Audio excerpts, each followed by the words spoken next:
ibadat yang memberi faedah urang lain lebih bermanfaat daripada ibadat yang lazim. Karena yang sedekah ijama fardhu apa?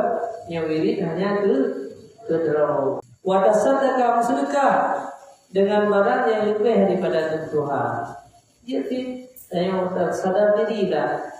Anak tak kerja, anak tak bicara rezeki. Nah, orang yang anak kerja, anak bicara rezeki. Sedekah, anak lupa wirid yang orang yang lupa wirid yang anak sedekah. Aku yang lupa bukan Allah anak sedekah juga. Ayah dia juga tu sedekah itu.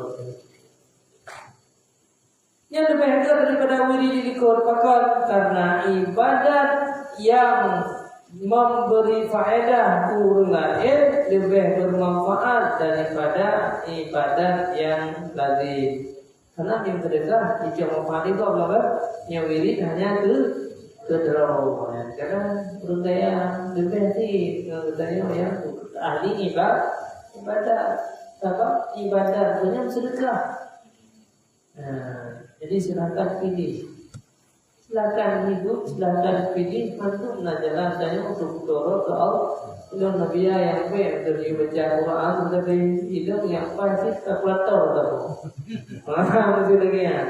Kalau mau kalkulator je, wadah kaitan apa itu, ya jauh, ya kadang berganti, ya kadang urut yang butuh, ya mesti sedekah.